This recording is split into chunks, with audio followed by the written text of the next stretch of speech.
Hello and welcome at the Wawazen Waterfall School.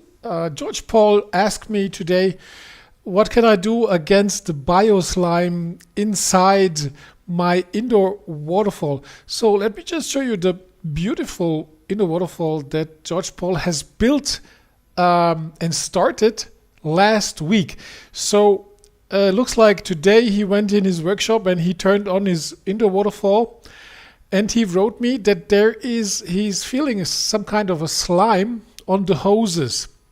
And yes, this is what can happen if you don't use a water additive to avoid that. And so he was asking me, should I now change the water? Or is there another way how I can treat these bioslime stuff inside the water?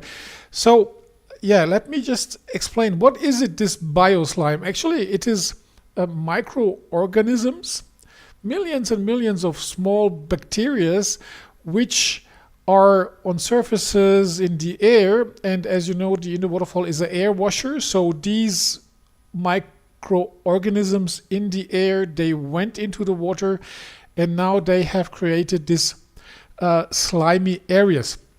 So George Paul, in your case, what I would do is I would use hydrogen peroxide, and I would use a little bit more of it than you would use usually to disinfect the water. This is how the manufacturer calls this a shock disinfection. Means you put more hydrogen peroxide in it than you would usually do in order to kill those bacteria which are in there.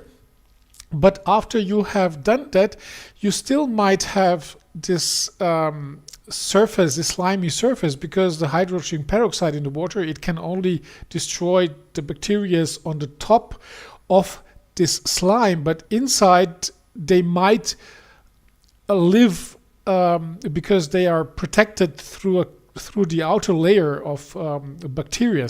So what I would do is I would put in the hydrogen peroxide and then additionally use a brush or a sponge and then remove the bioslime from the surfaces, which then means it would hover in the water and it also would be exposed to the hydrogen peroxide.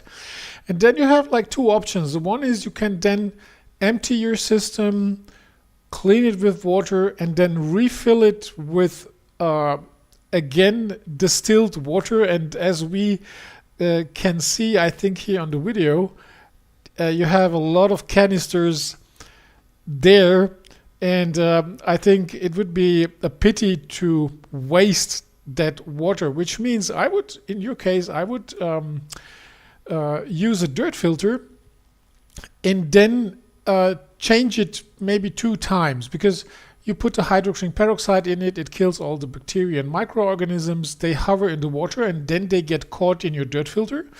Then what is important after a few hours of filtering, that you remove the filter with the dead microorganisms, because they're again a kind of a nutrition for other microbes.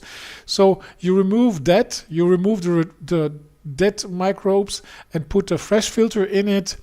And then the fresh filter, I would also, so the first filter you change after 1 day, after a few hours, and then the second time I would change it the next day, because then it's like you have removed 99% of the hovering dead particles, which might then become nutrition for new bacteria. And then of course you need to maintain a constant level of hydrogen peroxide in your water to avoid new microorganisms to grow inside your water. So let me just repeat it. Number 1, you put hydrogen peroxide in it, and like double or triple or quadruple the amount you would usually use to disinfect the water, which means you make a shock disinfection. Then remove and clean the surfaces with a brush so that the bioslime is detached from the surface and is hovering in the water. And then also and while doing this, you have to have a dirt filter, which is then catching the hovering um, particles, and then change the dirt filter after maybe 2-3 hours, depending on how much water you can put through the dirt filter. If you have a high volume, then probably after 1 hour, 99% of all hovering elements will be in the dirt filter, caught in the dirt filter. If you have a very slow dirt filtering volume, then maybe after 4 or 6 hours you change your first filter, and then on the next day again I would change the filter, and then you should be fine, as long as you keep a constant level of hydrogen peroxide in your water. And yeah, you can see here I have made a small picture of that Bioslime in the water. And just, did you know that inside your intestines, in your gut, are more microorganisms than you have body cells? In other words, and by the way, microorganisms or bacteria are by definition they're living beings, because they have a DNA and they have metabolism, and there are like billions in your intestines. And recent research shows that if you have a good population of these microbes in your intestines, it is influencing your health on a big deal, because they're regulating so many things inside your body. Means you really you will get sick if you don't have enough of these bacteria in your intestines. And I just find it a crazy idea, you know, that you have more living beings in yourself than you have body cells. And these living beings, each of them has their own DNA, their own metabolism, and you need those guys to stay healthy. And I'm saying this because that Bioslime you have in your water, I would say like 99%, it's not poisonous. It's just nature. It's what's around you. They're everywhere. They're microorganisms.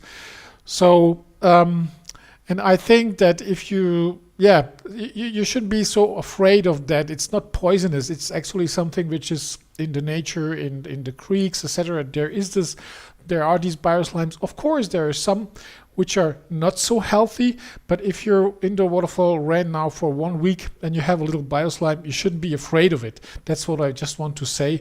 It's not poisonous, and we are surrounded by microorganisms, and not only surrounded, we have incredible amount of them inside of us. So I hope this helps you, George Paul. And if you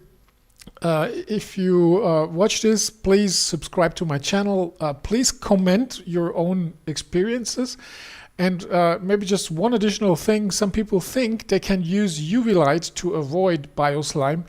UV light only kills the bacteria that are passing the UV light bulb, but it's not killing the bacteria that are on surfaces. This is why you need a water additive, and this is why we work with hydrogen peroxide with our automated indoor waterfall systems. And that's what I would also recommend for you, to use hydrogen peroxide.